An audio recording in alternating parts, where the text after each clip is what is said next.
Hello guys, welcome you all on my YouTube channel. तो कैसे हैं आप सभी? आई होप बहुत बढ़िया होंगे।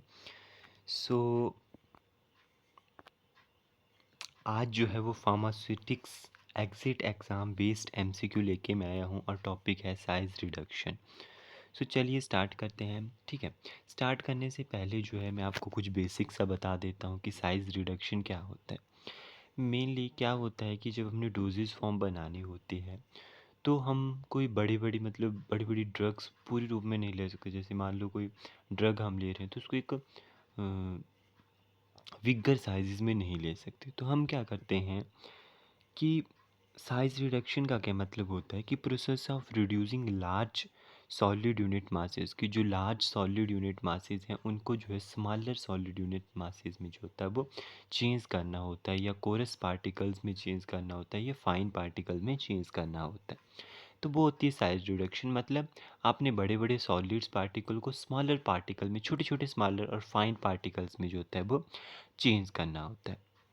ठीक है, तो क्या होता है कि यहाँ पे मैं आपको बताऊँ तो फार्मास्यूटिकल पाउडर्स जो होते हैं वो दो तरह के होते हैं, मोनो डिस्पर्स्ड और पॉली डिस्पर्स्ड। मोनो डिस्पर्स्ड वो होते हैं जो पार्टिकल ऑफ सेम साइज़, और पॉली डिस्पर्स्ड होते हैं पार्टिकल ऑफ डिफरेंट साइज़। तो बेसिकली मोनो डिस्पर्स्ड पाउडर्स का यूज़ किया जाता है जब भी फार्मास्यूटिकल एप्लीकेशंस जो होती हैं वो, मतलब फार्मास्यूटिकल डोजेज फॉर्म बनते हैं या फार्मास्यूटिकल एप्लीकेशन में जो होते हैं मोनो डिस्पर्स्ड पाउडर का यूज़ किया जाता है। तो बाकी अगर इसके ऊपर वीडियो बनानी होगी साइज़ रिडक्शन के ऊपर, मतलब पूरे एक्सप्लेनेशन के साथ, तो आप मेरे को कमेंट सेक्शन में बता सकते हैं, मैं इसके ऊपर वीडियो बना दूंगा। फ़िलहाल हम एमसीक्यूज़ देखते हैं। तो शायद जो मैंने आपको अभी इंट्रोडक्शन दी साइज़ रिडक्शन की, उससे आपको हेल्प मिले आगे एमसीक्यू सॉल्व करने में। तो चलिए स्टार्ट करते हैं MCQ. Reduction of particle size of drug decreases. मतलब पार्टिकल साइज ऑफ ड्रग जो है वो किस चीज़ को डिक्रीज़ करता है? Reduction of particle size of drug decreases. First हमारे पास है, सॉरी, फर्स्ट हमारे पास आता है rate of sedimentation, rate of absorption, rate of solution. तो इसका आंसर होगा रेट ऑफ सेडिमेंटेशन।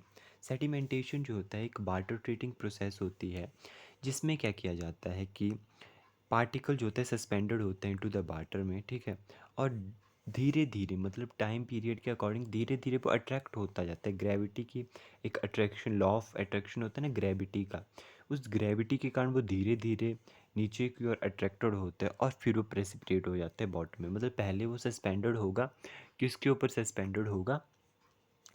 पानी में सस्पेंडेड है वो, लेकिन वो धीरे धीरे फिर ग्रेविटी के कारण जो है वो नीचे बॉटम में आके प्रेसिपिटेट के रूप में जो है वो वहाँ पे सेटल डाउन हो जाता है। उसको बोलते हैं सेडिमेंटेशन प्रोसेस। ये बेसिकली वाटर को ट्रीटिंग करने के लिए, मतलब वाटर फिल्ट्रेशन वगैरह में जो होती है इसका यूज़ किया जाता है कि वाटर को साफ़ सुथरा रखने के लिए, आप मेनली मान सकते हो। तो reduction of particle size of drug decreases rate of sedimentation. Next question है other name of size of reduction. Size of reduction का अदर नेम क्या होता है? तो अदर नेम जो होता है साइज ऑफ रिडक्शन का वो क्या होता है? तो वो होता है कॉम्बिन्यूशन। कॉम्बिन्यूशन जो है वो अदर नेम होता है साइज ऑफ रिडक्शन का।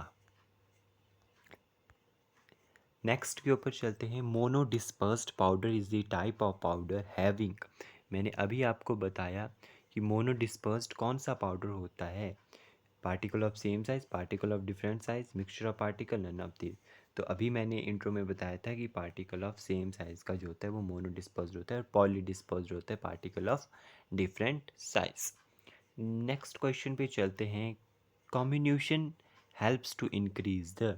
अगर क्वेश्चन में एग्जिट एग्जाम में या कोई भी क्वेश्चन आता है, पेपर आता है, तो उसमें आपको घुमा फिरा के, जैसे अब डी फार्मेसी का ही एमसीक्यूज आ रहे हैं, तो उसमें भी आपको घुमा फिरा के पूछेगा कॉम्बिनेशन, क्योंकि ये अदर नेम है साइज ऑफ रिडक्शन का। तो साइज ऑफ रिडक्शन किस चीज़ में हेल्प करती है, किस चीज़ में हेल्प करती है कि वो बढ़ जाए?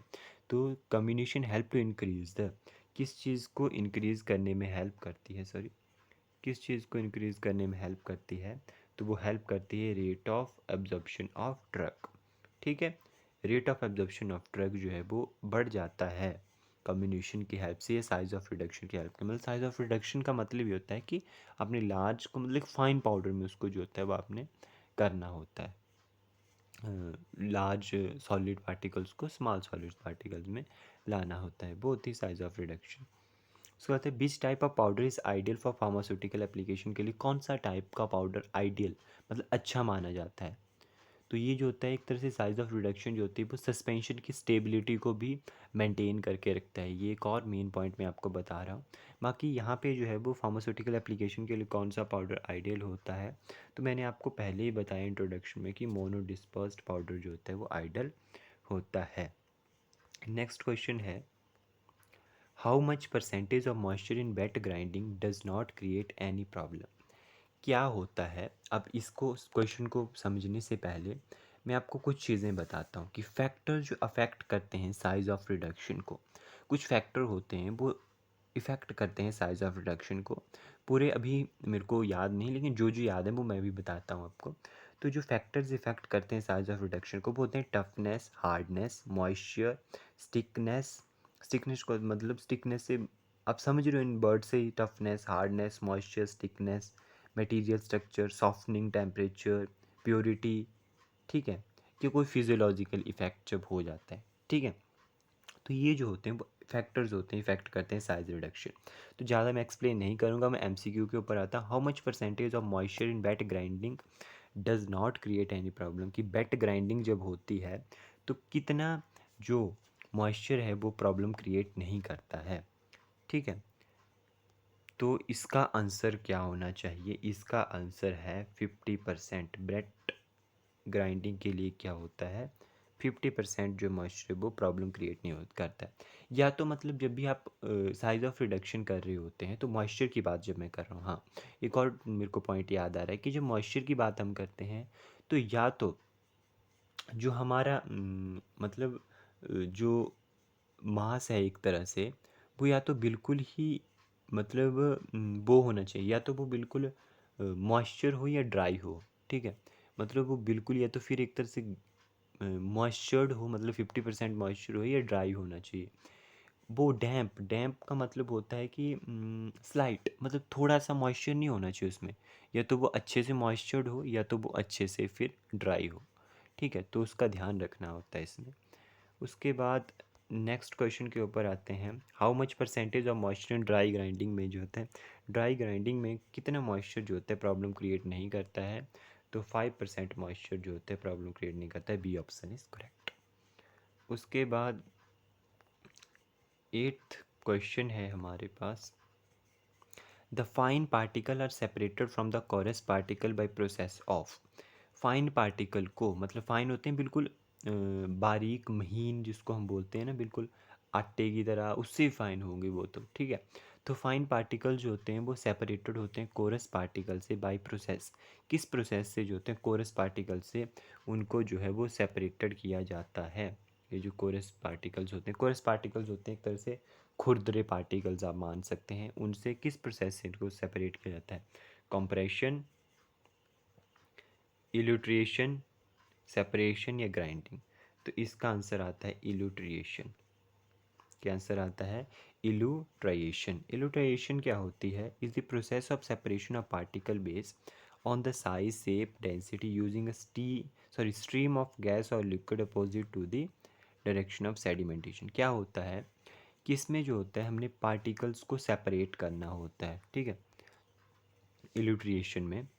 तो इसमें क्या होता है कि हमने जो होता है वो सेडिमेंटेशन हो रही है उस डायरेक्शन से अपोजिट से, हमने जो होता है वो गैस और लिक्विड को जो होता है वो क्या करना होता है, मतलब फ्लो करवाना होता है। ये फ्लूइडाइज्ड बेड ड्रायर के कॉन्सेप्ट में ये क्वेश्चन आता है, अगर आपने वो कॉन्सेप्ट पढ़ा हो, ठीक है।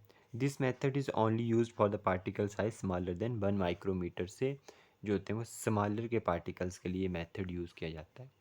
उसके बाद नेक्स्ट क्वेश्चन आता है, the reduction of particle size of solid increases.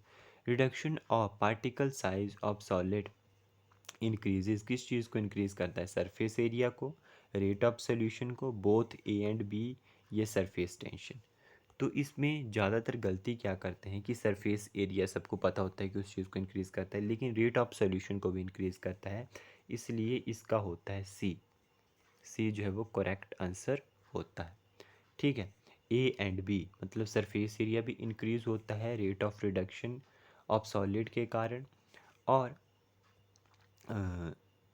Rate of solution भी विद केमिकल प्रोसेस के साथ जो होते हैं वो इंक्रीज होती है। सो नेक्स्ट क्वेश्चन है, sorry, the size reduction involves technique to create, जो साइज रिडक्शन है इन्वॉल्व करती है टेक्निक टू क्रिएट, किस चीज़ को क्रिएट करती है साइज रिडक्शन? मोमेंटम को, न्यू सरफेसिस को, एनर्जी को, सरफेस टेंशन को। तो ये बिल्कुल इजी है, लगभग सभी को पता होगा, न्यू सरफेसिस को क्रिएट करती है। तो ऑप्शन वी इज़ करेक्ट। ठीक है, सॉरी, 11th क्वेश्चन है, the output of size reduction of material in the machine depends on, जो आउटपुट होती है साइज रिडक्शन की, जो मटेरियल साइज रिड्यूस्ड होके आएगा इन द मशीन में, वो डिपेंड करता है, the output of size reduction of material in the machine depends upon, bulk density के ऊपर, किस चीज़ के ऊपर डिपेंड होता है? Bulk density, physical character, material structure या केमिकल नेचर। इसका आंसर होगा बल्क डेंसिटी के ऊपर।